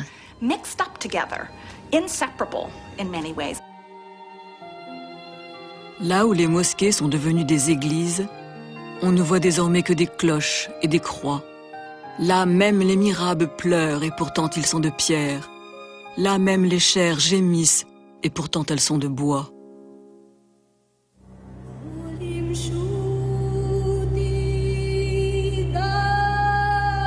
En 1236, les forces chrétiennes entament leur conquête d'Al-Andalus.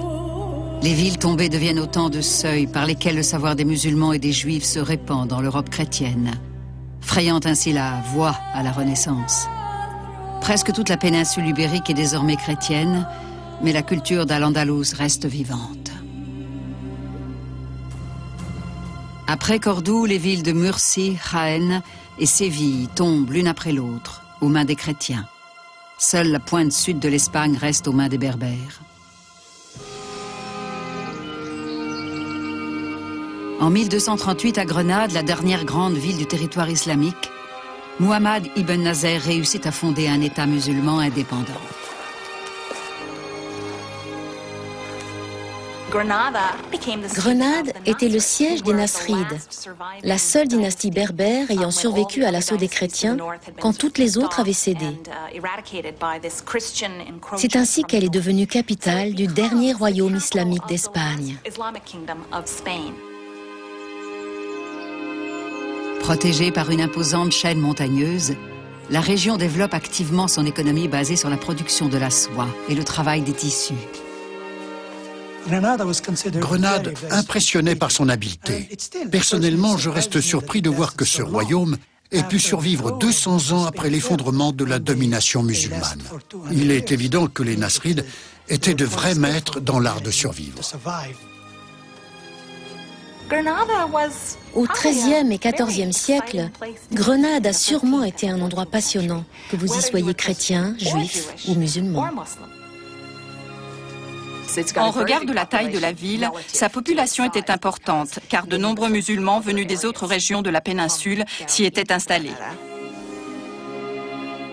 Tant que Grenade peut préserver son indépendance, elle reste le seul refuge pour tous les musulmans qui fuient le nouveau royaume chrétien. Ils doivent à présent recommencer une nouvelle vie. Nombre d'entre eux viennent de Séville. En 1248, une armée chrétienne s'est brutalement emparée de la ville, et tous les musulmans en ont été chassés, ne gardant avec eux que les seuls effets qu'ils pouvaient porter dans leurs bras. Les royaumes chrétiens gagnent du terrain. La Castille se réserve les fleurons d'Al-Andalus, Séville et les terres fertiles longeant le Guadalquivir. Le sud, avec ses richesses, est totalement envahi. Où est Cordoue, patrie sans égale des sciences et des lettrés? Où est Séville, source de tant de délices, comme sa rivière, source de vie? C'étaient les colonnes du pays. Cependant, les colonnes ont disparu et le pays n'est plus. Al-Andalus appartient désormais au passé. Les rois très chrétiens y érigent de nouveaux édifices, installent de nouveaux habitants. Les anciens sont maintenant des étrangers dans leur propre ville. Seuls quelques artisans de choix ont le droit de rester. Les tuiliers, les charpentiers, les tailleurs de pierre et les stucateurs étaient très recherchés. Ils représentaient tous les corps de métier du bâtiment. Les nouveaux maîtres ne voulaient pas se passer de leur talent. Ils savaient que le savoir-faire de ces hommes leur serait précieux.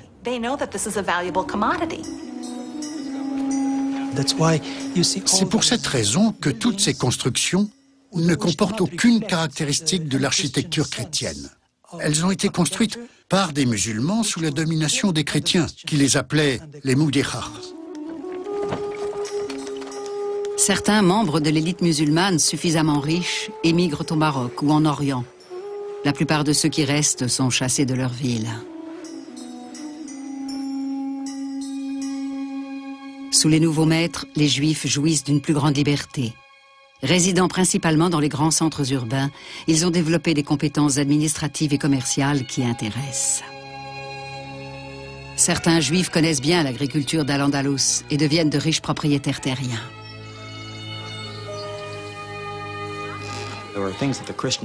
Les chrétiens avaient besoin d'hommes pour cultiver la terre. Les Juifs étaient de bons gestionnaires. Ils connaissaient bien les systèmes d'irrigation. Et ils maîtrisaient, contrairement aux nouveaux maîtres, la langue de la population locale, l'arabe. C'était une chance pour eux. Au début, les Juifs prospèrent dans les nouveaux territoires chrétiens. Mais au cours du siècle suivant, leurs conditions de vie commencent à se détériorer. Peu à peu, les chrétiens ont pris les choses en main. Les Juifs ont été remerciés. Leur talent n'était plus indispensable.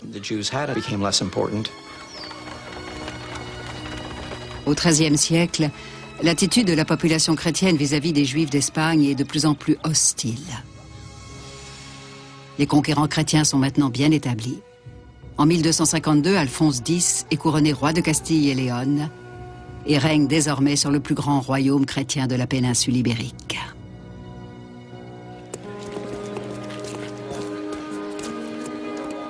L'une de ses premières mesures consiste à rédiger un code de loi précisant le statut des différentes populations. Pour les musulmans et les juifs, tout s'aggrave.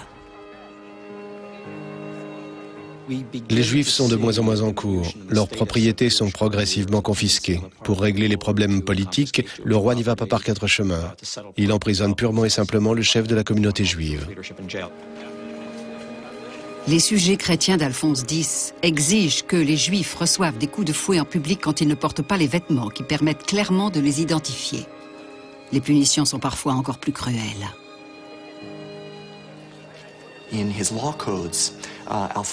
Les lois édictées par Alphonse X stipulaient que toute personne qui se convertissait au judaïsme ou à l'islam serait condamnée à mort.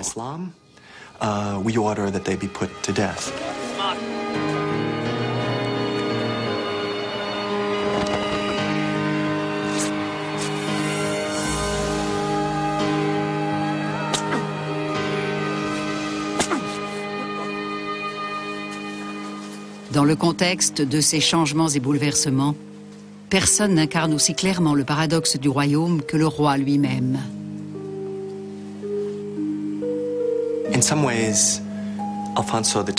Par certains aspects, Alphonse X exprimait la contradiction dont souffraient de nombreux musulmans, chrétiens et juifs de l'Espagne médiévale. Les lois édictées par Alphonse X sont cruelles pour les juifs et les musulmans, mais conjointement, il leur accorde protection et privilèges s'ils se soumettent à son autorité. Pour désigner les musulmans qui vivaient sous la domination chrétienne en Espagne, les Arabes utilisaient le terme de Mudéchanon et les Espagnols celui de Mudéjar. Pour la plupart, il s'agissait d'artistes, d'artisans et d'ouvriers du bâtiment. Alphonse X autorise ces musulmans ainsi que les juifs vivant dans son royaume à respecter leurs propres lois tant que celles-ci ne sont pas en conflit avec les lois régissant le royaume. Il a enjoint ses sujets chrétiens de ne pas importuner les juifs ou les musulmans durant leurs fêtes religieuses respectives, car, dit-il, la synagogue et la mosquée sont des lieux sacrés où est loué le nom du Seigneur.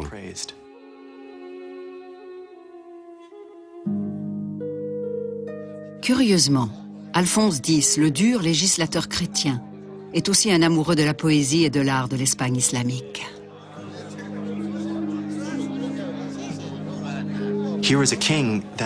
On l'appelait Alphonse le Sage.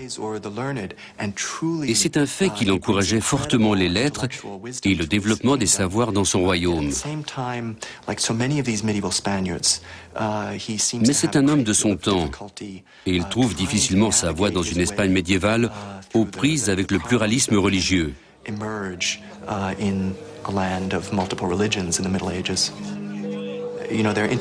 L'esprit de la population de cette époque était très différent du nôtre.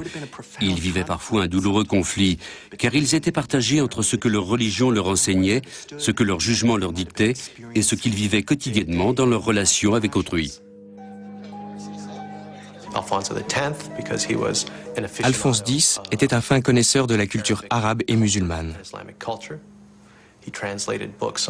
Il a fait traduire des ouvrages sur la fauconnerie, les échecs et d'autres jeux qui venaient du monde islamique. Il a lui-même incarné la diversité des cultures et leur cohabitation. Mais le roi ne peut s'offrir le luxe de s'intéresser aux savoirs islamiques que dans la mesure où ses armées restent victorieuses. Il est d'autant plus ouvert et magnanime qu'il est le plus fort. Mais en 1348, les armées chrétiennes sont brutalement stoppées par une force inconnue, inattendue, mortelle, la peste noire.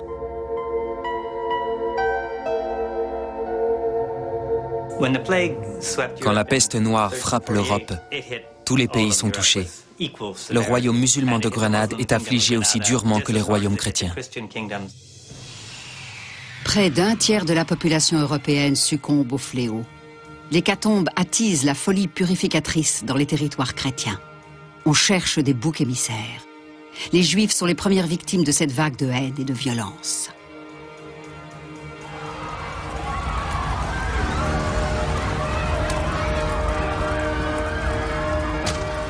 En France, près de la frontière espagnole, les Juifs sont traînés hors de chez eux et jetés vifs dans des bûchers en flammes. On dit qu'ils ont empoisonné l'eau des fontaines. On dit qu'ils veulent éliminer toute la chrétienté.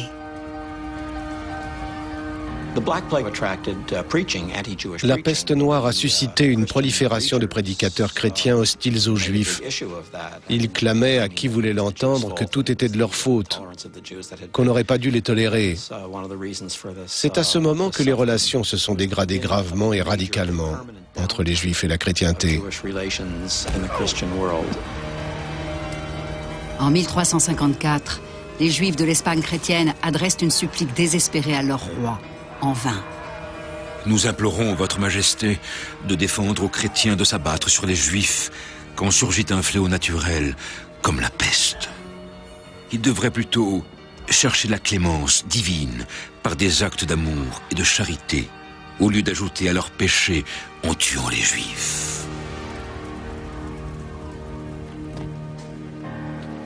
La peste ravage l'Espagne, les médecins meurent et les soldats aussi.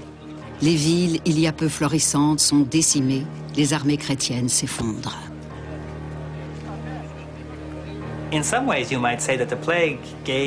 Au final, la peste noire a donné un répit à l'islam dans la péninsule ibérique. En déstabilisant gravement les royaumes chrétiens, elle a en effet dévié quelque temps l'attention que les chrétiens portaient à la guerre contre l'islam. Ceci ne veut bien sûr pas dire que les musulmans de Grenade ont salué l'arrivée de la peste, mais momentanément, ils ont pu souffler.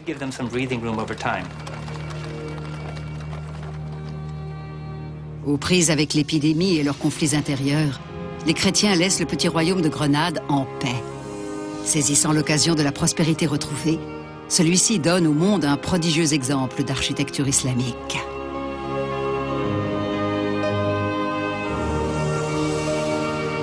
En 1354, l'émir de Grenade fait agrandir le palais de l'Alhambra, construit par ses ancêtres fondateurs de la dynastie.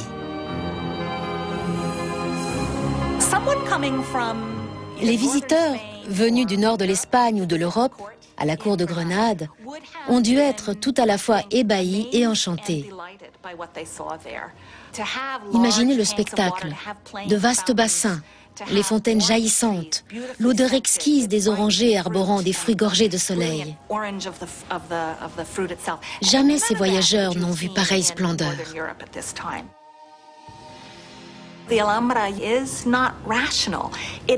L'Alhambra n'est pas rationnelle. L'Alhambra s'empare de vos sens, les subjugue. C'est ainsi que se comprend l'Alhambra. Ce n'est pas un bâtiment logique. Dans l'Alhambra, même les murs parlent en vers. Les poèmes suggèrent que le palais lui-même en est l'auteur. Ils font parler les pièces qui se congratulent. Je suis ceci, je suis cela. Dans ma splendeur, je rivalise avec les étoiles. Les vrais auteurs de ces poèmes étaient en fait les vizirs de l'émir.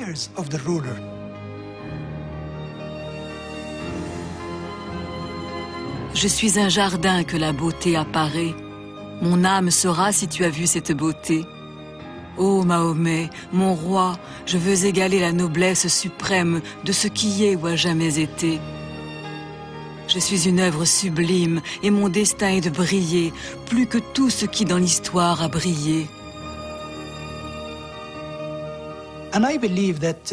L'Alhambra et l'émirat de Grenade reflétaient un islam d'ouverture, accueillant aux influences, disponible au dialogue avec d'autres cultures, qu'elles soient chrétiennes, juives ou d'ailleurs en Occident. Par la suite, l'islam s'est replié sur lui-même et a fermé ses portes, ne voulant plus rien savoir du reste du monde. Par sa beauté, l'Alhambra nous rappelle tout ce que l'on gagne à avoir un esprit ouvert. Les artistes et artisans de Grenade sont célèbres pour leurs talents incomparables, même auprès des rois chrétiens.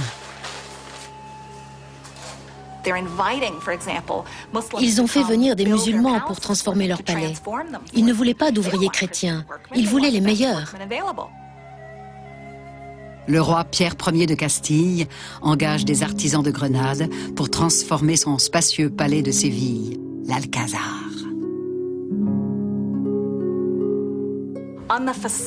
Sur les façades près de l'entrée, on voit des arcs à plusieurs étages, des inscriptions en latin, en arabe et, au passage, presque par hasard, comme un détail, les armoiries de Castille.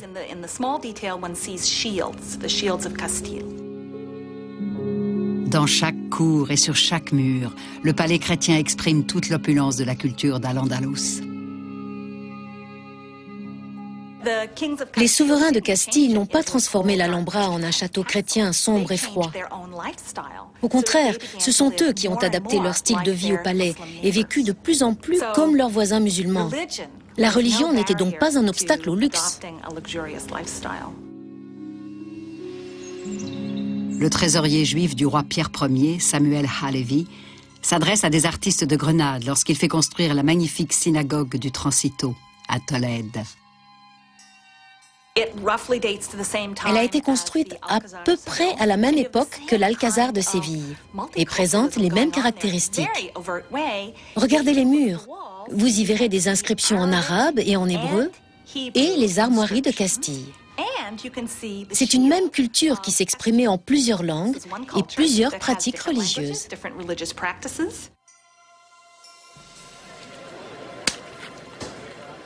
La peste a battu en retraite, les chrétiens n'ont pas repris les combats, le petit émirat de Grenade jouit de sa paix. Musulmans et juifs prospèrent ensemble dans les derniers vestiges d'Al-Andalus. Dans leur diversité, les habitants de Grenade n'en mangeaient pas moins les mêmes plats, portaient le même style de vêtements et chantaient probablement les mêmes airs. Ils parlaient tous la même langue.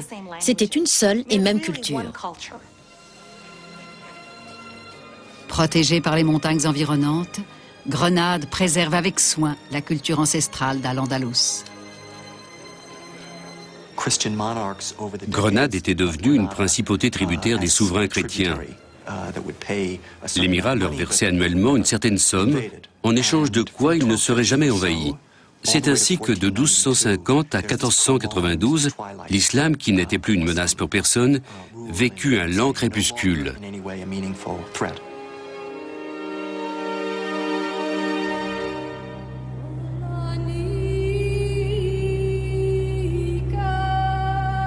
Au XVe siècle, Grenade n'a pas seulement survécu à la reconquête chrétienne de l'Espagne. Elle a, en temps de guerre et de peste noire, bâti des édifices prestigieux et donné de grands poètes. Mais les jours du magnifique royaume sont comptés. Les partisans de la conquête et de la purification se font à nouveau entendre. En 1453, un événement a secoué toute l'Europe. Constantinople est tombée aux mains des Ottomans. La plus vieille cité chrétienne d'Orient est devenue musulmane.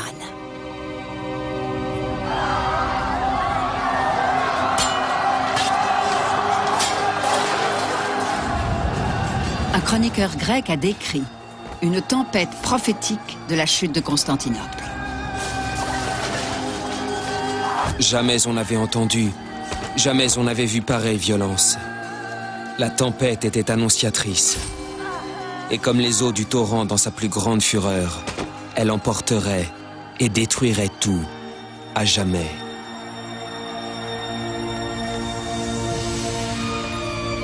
La victoire musulmane sur Constantinople et l'effondrement de l'Empire byzantin sont un choc pour les chrétiens en Europe.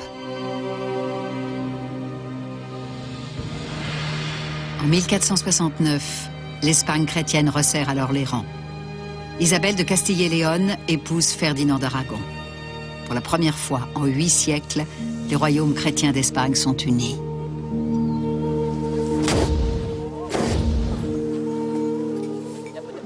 La fastueuse cérémonie se déroule près de Tolède. Elle était reine de Castille. Il était roi d'Aragon. Leur mariage a unifié l'Espagne chrétienne. C'étaient les deux plus grandes régions d'Espagne. Leur union rend désormais possible la chute du dernier bastion de l'islam dans le sud. Pour Isabelle et Ferdinand, c'est bien plus qu'une affaire de terre. C'est la victoire définitive du christianisme. Leur guerre de religion aura des conséquences dévastatrices pour les musulmans et les juifs d'Espagne. Le pape prend la mesure de cette puissante monarchie catholique et accorde des pouvoirs très étendus à l'Inquisition espagnole qui en fera un usage sanglant. À l'origine, l'Inquisition ne visait pas les juifs ou les musulmans, mais les chrétiens jugés hérétiques. C'est plus tard qu'elle s'est attachée à surveiller les juifs convertis au christianisme, qui revenaient à leur religion ou ne l'avaient jamais abandonnée. Puis elle s'est intéressée aux innombrables musulmans convertis, les morisques. Eux non plus ne renonçaient pas à l'islam. Le moine Thomas de Torquemada est nommé grand inquisiteur par la reine Isabelle. Pour Sebastián d'Olmedo, un chroniqueur chrétien du XVe siècle, Torquemada est le marteau de l'hérésie, la lumière de l'Espagne, le sauveur de son pays, l'honneur de son ordre.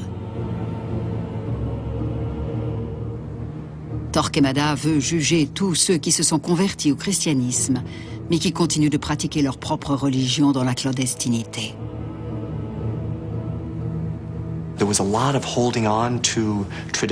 Pour toutes sortes de raisons, l'attachement aux traditions religieuses restait profond. C'est précisément cela qui a éveillé les soupçons de l'Inquisition.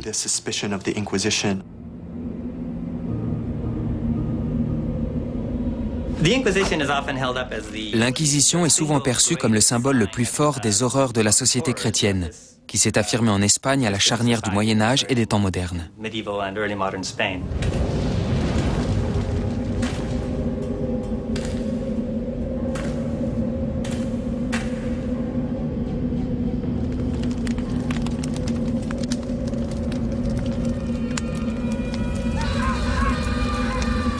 L'Inquisition espagnole est un chapitre de l'histoire d'Al-Andalus. En quelques décennies, le rêve d'Isabelle et de Ferdinand d'une Espagne chrétienne unifiée devient réalité. En 1487, des dissensions au sein de la famille royale de Grenade font le jeu de l'armée chrétienne. Les villes musulmanes de Ronda, Malaga et Almeria tombent une à une. Grenade est directement exposée. C'est Boabdil, le fils ambitieux de l'émir de Grenade, qui s'est rebellé contre son père et allié aux chrétiens.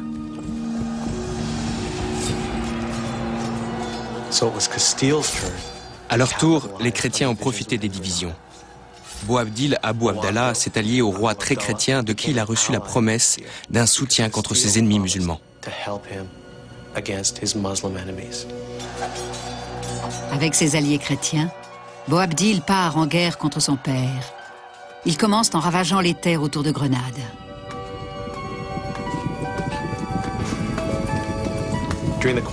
Mais pendant les combats, Boabdil a tourné sa veste plusieurs fois. Il a été capturé 2 fois par les Espagnols. Chaque fois, il leur a juré fidélité et chaque fois, il a rompu son serment. Après la 3e trahison de Boabdil, Ferdinand assiège Grenade. Enfin, en janvier 1492, la dernière ville musulmane d'Espagne se rend à l'armée chrétienne.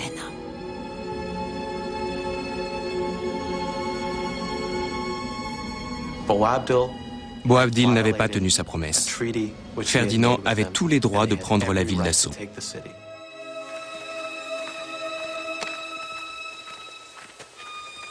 D'après la légende, c'est Boabdil en personne qui remet les clés de la ville à Isabelle et Ferdinand lorsque, accompagnés de la cour, ils pénètrent dans les salles vastes et silencieuses de l'Alhambra.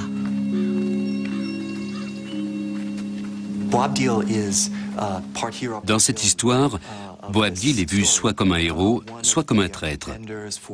Dans le but de renverser son père, il s'est associé à Ferdinand.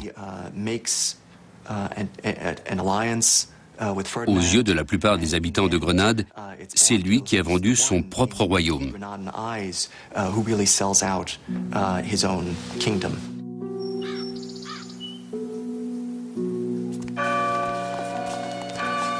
Après la conquête de Grenade, Isabelle et Ferdinand ordonnent aux Juifs soit de se convertir, soit de quitter l'Espagne.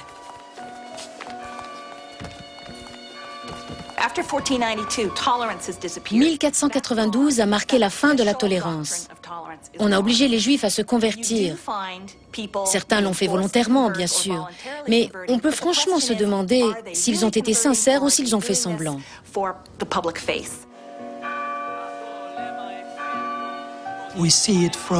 Une fois la conquête parachevée, Isabelle et Ferdinand ont décidé que l'Espagne serait un pays uniquement catholique.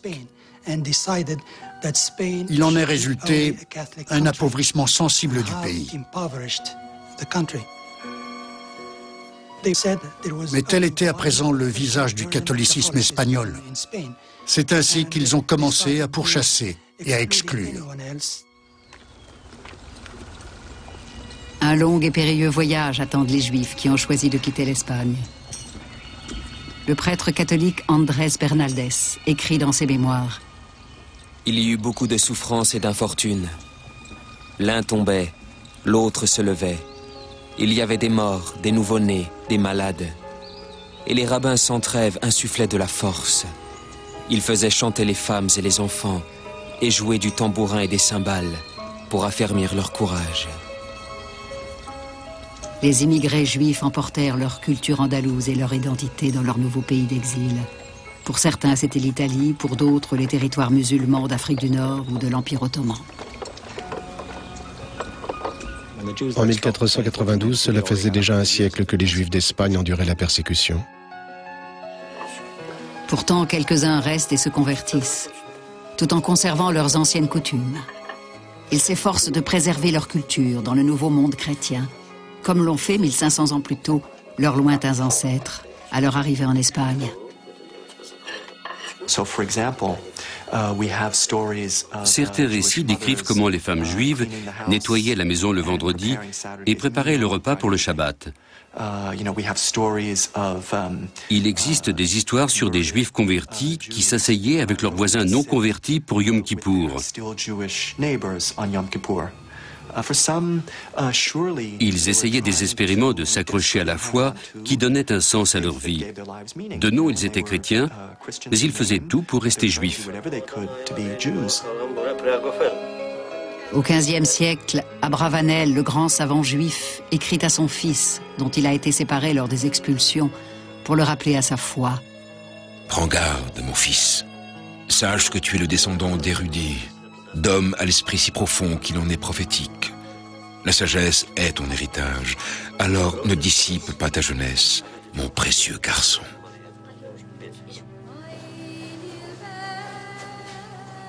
Après la chute de Grenade, les musulmans vivent le même dilemme que les juifs, se convertir ou partir.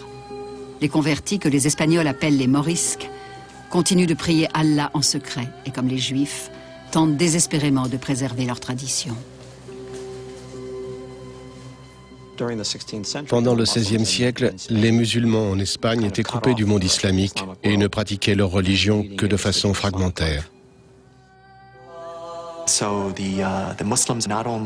Avec la disparition d'Al-Andalus, les musulmans n'ont pas seulement perdu le joyau, le symbole de leur civilisation universelle, ils souffraient aussi de l'indignité dans laquelle leur religion avait été reléguée.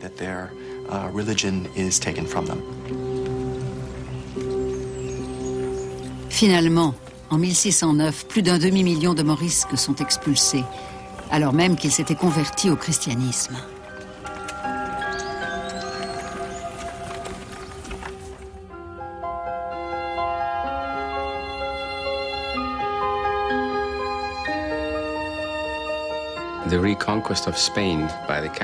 La reconquête de l'Espagne par les chrétiens a généré un sentiment de perte. Aujourd'hui encore, les musulmans qui visitent l'Andalousie, Cordoue, Grenade ou Séville ressentent une nostalgie, le sentiment d'avoir perdu quelque chose, à tout jamais. La diversité entraîne forcément la friction. Mais sans diversité, nous serions tous les mêmes. Certes, il n'y aurait pas de friction, mais il n'y aurait pas non plus de créativité, qui ne peut résulter que d'une tension. Pensez seulement à ce que l'Espagne médiévale a donné à l'Europe. La technique de fabrication du papier, la technique de l'irrigation, des idées en médecine. Tout cela n'a pu se produire que parce que des cultures ont communiqué entre elles et ont appris les unes des autres. C'était une manière d'agir ensemble, sans forfanterie, une disponibilité. Cette tolérance n'était pas idéologique, c'était une pratique.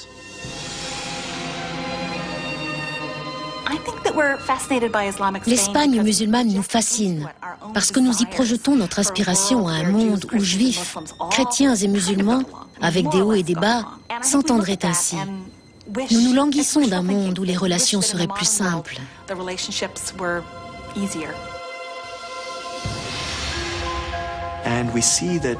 On peut en tirer une leçon. Les hommes doivent trouver un moyen de vivre ensemble, d'avancer ensemble, malgré les contradictions qu'ils ressentent, malgré les différences qui séparent leur vision du monde. Nous devons comprendre qu'à vivre dans la même ville ou le même pays, nous partageons tous certaines valeurs. Nous devons faire en sorte que cela fonctionne pour le bien de nos enfants et de nos familles. L'histoire de l'Espagne musulmane révèle l'immense potentiel de nos valeurs communes. Sa splendeur et sa tragédie nous exhortent à renouer avec la tolérance et à méditer le sens profond de la parole la plus sacrée des chrétiens, des musulmans et des juifs. Aime Dieu plus que tout et aime ton prochain comme toi-même.